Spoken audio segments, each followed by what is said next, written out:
Welcome again. I see that you have listened to 2 English audios and you're up for a third. Good for you. I'm very glad to see you here. So, the first thing I'm going to talk about is how to piss off an author. Trust me, people who write are very easy to piss off, and I'm starting off with this one because I'm sure you have someone you know that writes, probably secretly, but those people do write. And if you accidentally slip up something, you may end up pissing them off and your friendship may be marred in some way. So, let's start with something we really hate. Thinking that our writing is no worth. I don't know about other people, but I've seen that too many times not to be not bothered. I mean, okay guys, you don't get the point why we write, and honestly sometimes we don't even get why we write, but it is something that's part of us. When a person starts writing, we don't start writing because we want to make a ton of money. Well, we may want to make a ton of money, but it's essentially a passion for us. It's part of how we breathe, we perceive life. It's not something that we do because we have a business plan. No, it's just a story that goes on in our heads. And to deny us that right, well, we'll just think again the next time we go and hang out with you. So this is number 1. Don't ever question why we are writing, unless you are our mother, spouse, significant other, or someone that's sure that we care a lot about. Otherwise, your opinion will be just discarded and you along with it. Reason 2 that pisses us off. You try and change the story instead of us. So, writing is a process, and most writers love it because it's like having a movie just for you. So you're the director of the movie, you're the script writer of the movie, you're the costume designer, and you're the first viewer. You have the front row seat in the first ever film airing. So at that point, you love your story so much that you simply would be totally not okay with someone trying to rewrite the story for you. I've had such cases and it's really pissing you off because imagine you have a story written and it's usually completed and you start sharing it part by part. I'm serious here. So you know the whole story, or at least you know like 3 times more than the average reader knows. And there it comes, that person that knows everything. So that person is not necessarily a writer themselves, but they are usually someone that thinks they know about writing. They usually don't. So what you actually do is you need to listen to them giving you advice the totally wrong way, which would sound something like this. Oh, I read about your characters, but your main character is something very unmanly and he sounds too idealistic to me, and I would do this and that, and can't he do something like this and that? And there you are listening and nodding, or reading and nodding in my case. I usually get direct messages. And you think, fine, okay, you don't write the characters. You don't like the characters, and it's not your story. Even though this is some kind of a feedback, and sometimes that feedback may be valid, this is the totally wrong way to phrase it, because usually anybody who writes would react the following way. Question would be, okay, first, what you're trying to say? The answer would be something like, I don't know, but I just feel this is not right. Well, you guess what? Feeling is not a valid argument ever. Unless in love. But this is another story. So, if you're not feeling this is right, so how could we actually correct it? I've had such cases where the reader has some ideas, and some of those ideas are actually very sound, really good, really interesting ideas that provide some insights on how things look on the other side of the page. Because when you're writing and have all the characters in your head, it's one thing because you know too much and you're too attached to them. And you know things you didn't even write. But as readers don't know those things, they sometimes have a more objective view on things, and they see flaws in the characters you do not. So if they could manage to come up with something valid, for example, I had this really valid argument of a character being too impulsive and totally illogical, which was the reason I reworked her in the next chapter and made her way more logical. Thank you, lady, for telling me this. This is one thing, but if someone tells me that something is not right because they feel that way, it may be way too subjective. So, you have two ways on giving feedback. One, you tell the person very, very technically and very full of arguments that you have this, and this point to make. And you want that person to understand that you're not telling this because you want to be mean. Because there are people that simply want to be mean and simply want to shame you for even trying to show them something that is not professional, which means that you're not published yet. But you want them to know that you're trying to help them improve. Trust me, any writer will love it. We love to hear from people that they want to help us, that they read our stories, that they care. But this is the topic of another audio I'm going to record. So show that person you care and show that person that you're not being mean, that you aim for improvement. And prove that in the arguments you provide. I mean, in the points you provide. It's very, very important to have those written down with some examples.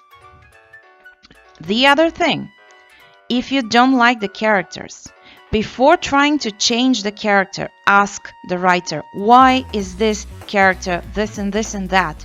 They would usually be able to give you a very sound, very valid answer on how they crafted that person.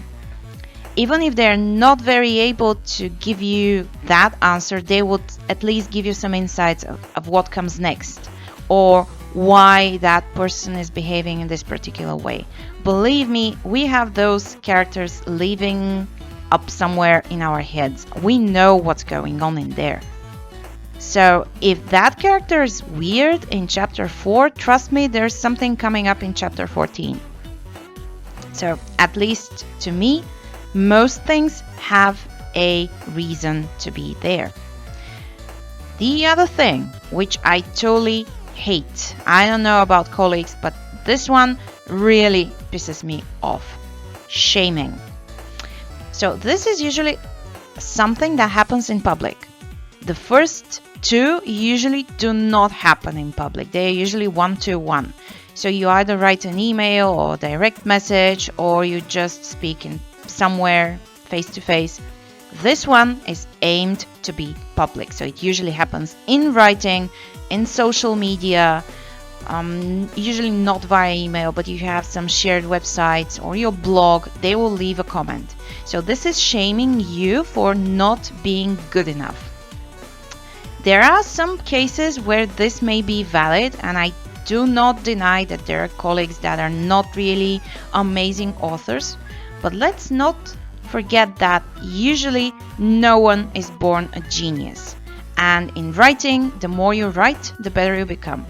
So for example, in my fanfiction series, when I start reading, because I need to record the audio for the podcast, I'm reading the first chapters, and well, there is this moment when I cringe reading that, because in my mind the thing that goes on is, why the hell did I write this that way? It sounds awful. And it usually does. I mean, it's very, very strange how when you write something, leave it somewhere, and then you look at it a few months later, in my case a few years later, and you see that you have changed and you have evolved, and this is amazing. So if you don't cringe at your old writing, that means you simply didn't grow. But this is one thing. Quite the opposite is having someone who is someone. I mean, you don't even know their real name, they're just passing by, they read something out of context probably, they didn't even see the date on the post, and they start posting things that are aimed to shame you. They may be phrased as feedback, but usually feedback is something you give in private. Shaming is something you do in public. And the thing is that you want to show that this person sucks and that you're so great and so amazing. Well, you know, guys, it's not true. No one likes that. So if you want to give feedback, better direct message, email the person, call them if you have their number somewhere, but give feedback in private. The thing is that if you give feedback in private, first of all, people are going to take notice of it and they'll think you care, because if you care, you're not going to embarrass them in front of the readers they already have. And as writers, we all strive to have readers. We want to be read. We want our stories to be heard. We started writing because we want those stories written. And after we write the stories, we want to have them read. And if you shame us, that's one, well, probably this is the number one reason I have a lot of people blocked on social media, because I hate haters. Don't be a hater, be a helper. So another reason why authors get pissed off is telling us that this thing is overused and you saw that trope somewhere. I don't usually get this kind of a comment, but it's bound to happen sooner or later. So this is someone telling you that, you know, for example, if you're writing romance, you know, there are so many romance novels out there. Why do you think yours will sell? It's essentially the same story. And usually, if you did your homework well, the answer to this is to say, well, you know, there are a lot of stories out there, but no one told mine. I mean, it doesn't matter if when Harry met Sally somewhere in the rye. What matters is how you're going to tell the story of Harry and Sally. Okay, so you got me. Everyone's viewpoint on life, on things is different. So even if me and you, for example, dear listener, have one the same story, plot, let's say, trust me, we're going to write two very, very different things. This is simply because you are different than me. And you have a different standpoint. You understand people differently. You care about different things. You may be coming from completely different culture. And this is perfectly okay. So it doesn't matter if someone used that trope. I read somewhere that there are like 20-something different ways to tell a story. That's the total for all novels. And for all short stories, for all stories at all. 20 variants. And writers simply recycle bits and pieces, and that it has been like that since time immemorial. So you cannot really say that you are being absolutely original. Trust me, somewhere, somebody already wrote that. So don't tell us this is not going to sell. This is not yours to say unless you're a publisher, an agent, or someone really deeply involved in the publishing business, or an editor maybe. So be careful on that. And the last point I want to make in this, because I know it's a long audio already, so don't break our wings. You know, writers, no matter what they are writing, plays, prose, poetry, whatever, we are very fragile beings. I mean, in terms of psyche, you can't imagine how much motivation it takes to even sit and start writing. I mean, even the first line, it could be a crappy line, but it takes so much effort to sit down and write it. And this is not because it's difficult to write on the keyboard. It's not. But it's difficult to tell yourself that this thing you're doing matters. It may matter only to you, but it does. And to sit there, write, and consistently do so until you have finished the story is already a success. Most people don't get that far. And trust me, there are a lot of people that could tell a story. But they don't. Simply because they don't see the motivation in it. They don't see why they should do that. And they say, I'm not good enough. For whoever sat down and wrote a story, you should have a round of applause. Because once we have written something, usually we think that it's not good enough either way, it's not going to be published, we are no good, it's useless. But it's not. And we need very, very little encouragement to think that we suck. I mean, you could even only think it, but we'll sense it the way dogs sense fear. And we'll agree with you. We may be good at writing, but if you say that we are not, we may believe you. This is simply because we constantly seek validation.